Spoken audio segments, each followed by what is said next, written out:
let's talk about our family. By definition, and this is the statute definition, its immediate family member means spouse, parent, child, sibling, grandparent, or grandchild.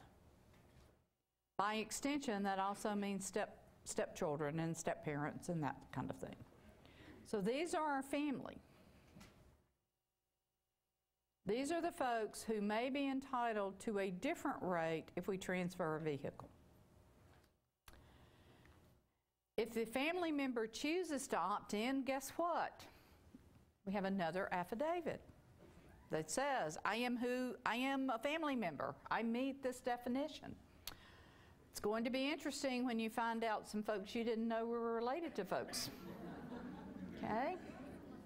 You didn't know that was that person's child or something like that. But, all right, if the vehicle is one that is not in TAVT, it's a vehicle I own today, not an opt-in vehicle, just one I own today, after March 1st, should I transfer that to a family member? It would be that family member's option whether they want to opt in to the new system or they just want to remain in the old ad valorem tax system. They get to choose. If they want to opt in, they have to pay the full freight, the full rate, times the value of the vehicle. I had a conversation earlier today about deciding when to transfer a car to a family member. A lot of that will depend on, on this opt-in decision. How long do you plan to keep the vehicle? If you plan to keep it for a while, you may want to pay the opt-in if you happen to have that kind of money in your pocket. Might be worth it. To a lot of us, coming up with a couple of $100s now and a couple of $100s next year might be easier than coming up with $600 all at one time. So if they opt in, decide to go to the new system, the TAVT system, they have to pay the full ad valorem tax. But if the vehicle was one that's in TAVT, so it's an after March 1st purchase, or one that I opted in because I qualified to opt in, I am in the TAVT system. So now I can transfer this to a family member at a reduced rate. And it's 1/2 of 1%. So whatever the value of the vehicle is, I can pay 1/2 of 1%. Reduce that value to 1/2 of 1%, and that's what you're going to pay. Now, again, I told you we have an affidavit. So let's look at the options here, just sort of outlined in a little bit cuter frame here. The vehicle's in the old system. The new owner may elect to remain in the old, or agree in writing to pay the tax due, the value times the rate. In this case, and this may be where the $300 came from, in this case it's a $5,000 value times 6.5%. It would cost this taxpayer $325 to opt in and to be in the new system. Now, if that vehicle were already in the new system, then he gets to pay 1/2 of 1%. So for $25, he now it stays in the new system. He doesn't have a choice. He has to stay in the new system. He just is allowed to do that by paying a much reduced rate. He can't decide, well, I don't want to pay $25. I want to go back to the old ad valorem world. Once you're in TAVT, you're in TAVT. Cindy? So is it a true statement that a title transfer can be processed after March 1st?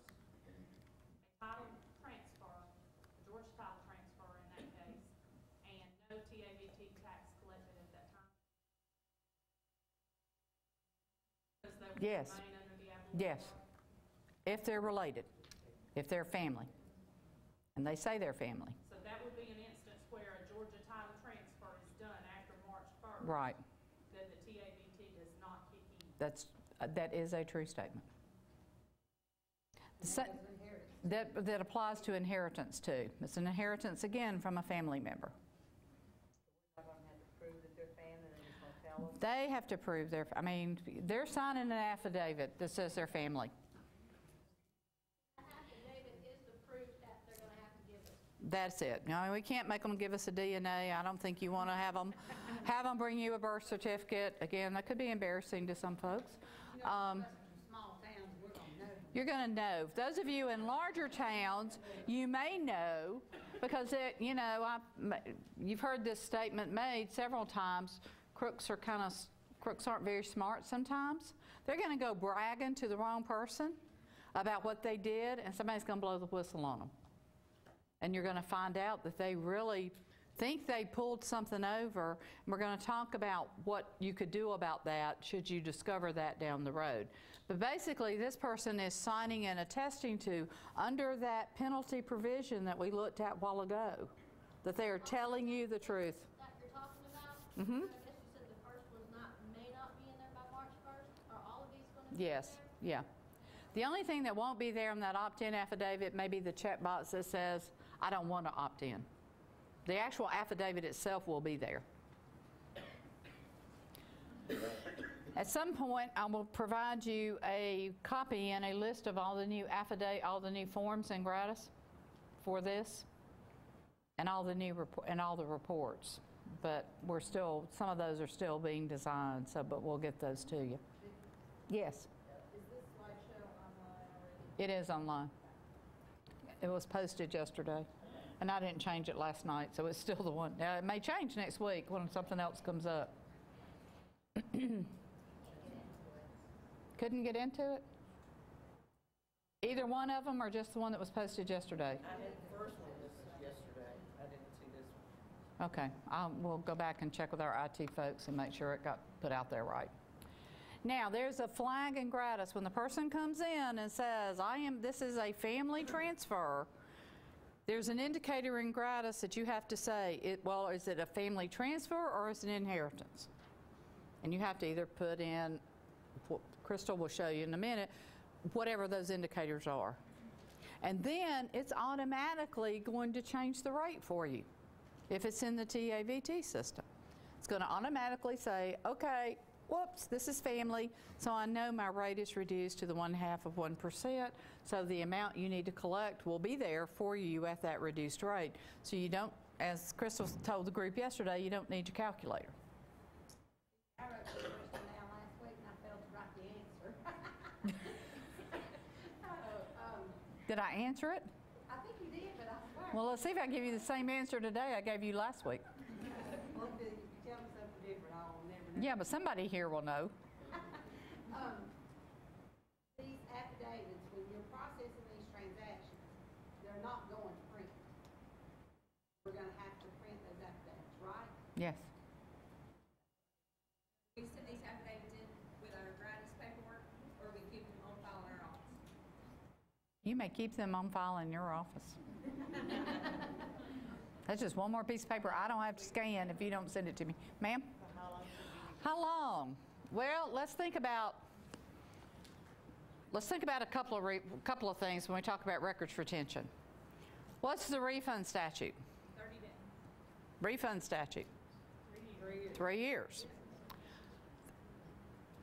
Actually, within 3 years of the date of the payment, right? So it's 3 years.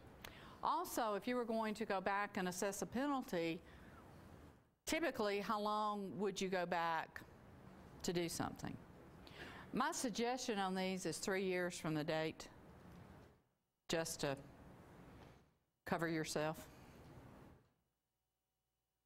Now, you can send these to us and we will scan them and they'll be there forever once we get them scanned,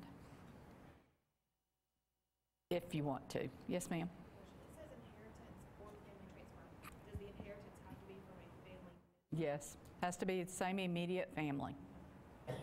If it's an inheritance from anybody that's not immediate family, it doesn't. It's just subject to the regular TAVT. Okay. Yes, ma'am.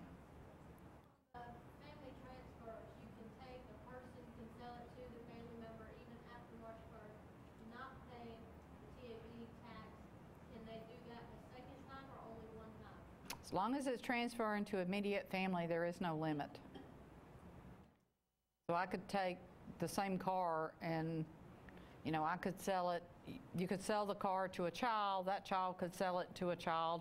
As long as the transfer is between two immediate family members, back to our definition, they're just going to stay in the ad valorem system. until the car goes to the crusher at that rate.